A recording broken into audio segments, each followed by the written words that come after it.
लता की आदत थी कि वो हमेशा दिन में रोटी बनाती और रात में चावल। कुछ भी हो जाए, कभी दाल चावल, कभी राजमा चावल, कभी पुलाव, कभी खिचड़ी पर चावल तो बनने ही बनने हैं। कई बार लता की सास विमला उसे इसके लिए रोक चुकी थी, पर लता अपनी इस आदत को बिल्कुल भी नहीं बदलना चाहती थी। बहू, आज खाने में क्या बनाया है? बाबूजी दाल चावल बनाए हैं। आज फिर चावल बना लिए। लता, मेरे तो घुटनों में बहुत दर्द रहता है। मैं रोजाना रात में चावल नहीं खा सकती बहू। दिन में बनाओ तो मैं थोड़े बहुत खा भी लूं। एक काम कर, मेरे और इनके लिए तो तू रोटी ही बना दे। माँ जी, अब आटा गूंथना पड़ेगा, आटा गूंथा हुआ नहीं रखा। कोई बात नहीं बहू, जो बनाया है वही दे दो। लता ने दाल चावल बनाए हुए थे, वही अपने सास ससुर के आगे परोस दिए। एक काम करो, मैं तुम्हें 2 रोटी का आटा गूंथ कर रोटी सेक देती हूँ। अरे नहीं नहीं विमला, कोई बात नहीं, मैं दाल चावल खा लूंगा। अब तुम उठोगी रोटी बनाने के लिए तो फिर बहू बोलेगी कि उसे ही कह देते, इसलिए अब खा लो। लता की दिन में रोटी रात में चावल की आदत दिन पर दिन बढ़ती जा रही थी। लता, आज तो मेरी ऑफिस की छुट्टी है, एक काम करो, कढ़ी चावल बना लो, बहुत मन हो रहा है। अब मैंने गोभी आलू की सब्जी और रोटी बना दी है, अब मैं कुछ नहीं बनाऊंगी। वैसे भी मैं रात को राजमा चावल बनाने वाली हूँ, मैंने पहले ही प्लान कर लिया था, इसलिए अब रोटी और गोभी आलू की सब्जी खा लो।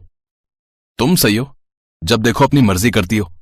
अब रात में मैं सोच रहा था कि मटर पनीर की सब्जी और रोटी बनवाऊंगा, तुम राजमा चावल का प्लान बनाकर बैठ गई हो। अरे तो क्या हुआ, तुम तो जानते हो ना मैं दिन में चावल नहीं बनाती हूँ, रात में थकी हुई होती हूँ, इसीलिए मैं रात को ही चावल बनाती हूँ।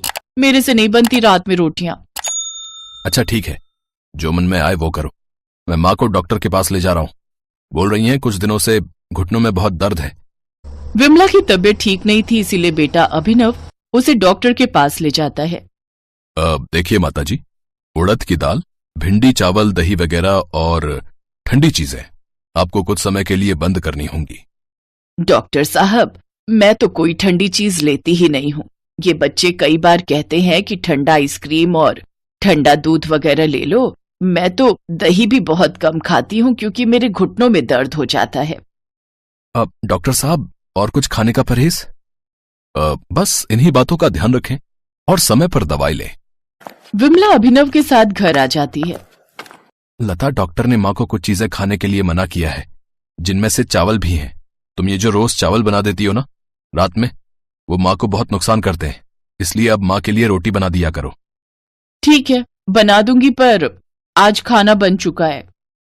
तो कोई बात नहीं, माँ के लिए रोटी बना दो, और एक काम करो, बाबूजी के लिए भी बनाई दो।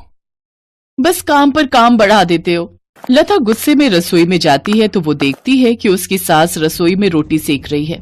अरे, मैं बना तो रही थी, आप क्यों खड़ी हो गई? अब ये देखेंगे आपको रोटी बनाते हुए तो मुझ पर गुस्सा करेंगे। कोई बात नहीं बहू, तुम भी तो पूरा दिन काम करके थक जाती हो, 2-4 रोटी ही तो सेकनी है, उसमें देर नहीं लगती। तुम्हारे लिए बनाऊं, तुम खाओगी? नहीं नहीं, मुझे नहीं खानी, आप अपने लिए और बाबूजी के लिए बना लो, मैं तो चावल ही खाऊंगी। अपना खाना डालकर रसोई से चली जाती है। लता ने अपनी आदत को फिर भी नहीं छोड़ा। दिन में रोटी सब्जी बन जाती तो वो रात में चावल बना लेती। जब उसने देखा कि उसके सास ससुर को तो रोटी ही खानी है, तो उसने अब दिन में ज्यादा रोटी बनानी शुरू कर दी, ताकि रात को उसे फिर से रोटी ना बनानी पड़े और वो चावल खाकर ही रह जाए। माँ जी, रोटी मैंने दोपहर में ही ज्यादा बना दी थी। मुझे पता था आप और बाबूजी रात को रोटी खाते हो, इसलिए मैंने सोच लिया है अब मैं आप लोगों की रोटी दोपहर में ही बना दिया करूंगी। पर बहू, वो तो ठंडी हो गई होगी। अब अरे विमला, कोई बात नहीं, ठंडी है तो उन्हें तवे पर गर्म कर लो, तुमने और मैंने ही तो खानी है। जाओ बहू, तुम अपना खाना खा लो। लता अपने कमरे में चली जाती है। उसके सास ससुर दोपहर की रोटी ही खा लेते हैं। लता अपनी आदत की वजह से अब जब भी रात में चावल बनाती तो अपने सास ससुर की रोटी दोपहर में ही बनाकर रख देती। एक दिन लता अपने कमरे में स्टूल पर चढ़कर ऊपर की अलमारी से कुछ ढूंढ रही थी। कहाँ रख दिया मैंने अपना नया पर्स? यहीं ऊपर अलमारी में ही तो रखा था। भाभी, आराम से, मेज गिर जाएगा, रुको मैं आती हूँ। जितनी देर में काम वाली दौड़ कर जाती, इतनी देर में लता मेज से नीचे गिर चुकी थी। लता की चीख निकल गई। अभिनव और विमला लता को डॉक्टर के पास ले गए। लता की रीढ़ की हड्डी का मांस फट गया, जिस कारण लता को कुछ दिनों का बेड रेस्ट हो गया। माँ, ये लता की सारी दवाइयाँ, अभी अगले हफ्ते बुलाया है डॉक्टर ने। बेटा, घबराने की तो कोई बात नहीं है ना? डॉक्टर क्या कह रहा है?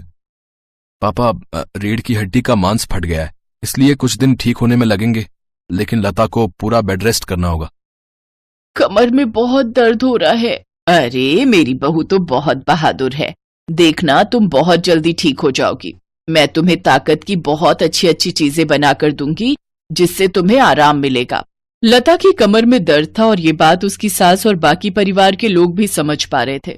सब लता को बहुत हिम्मत देते हैं। लता की सास विमला अपनी बहू की बहुत देखभाल करती है। लता देखती है कि उसकी सास बिल्कुल उसकी सगी माँ की तरह उसकी देखभाल कर रही है।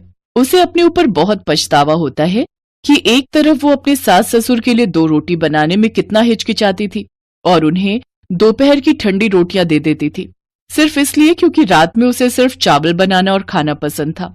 उसने अपने सास ससुर की उम्र का लिहाज भी नहीं किया।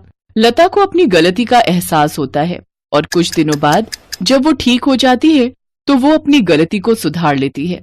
वो जब भी रात में चावल बनाती तो थोड़ी रोटियां भी बना देती, ताकि उसके सास ससुर अगर चावल नहीं खाना चाहते तो वो गरम गरम रोटी खा सके।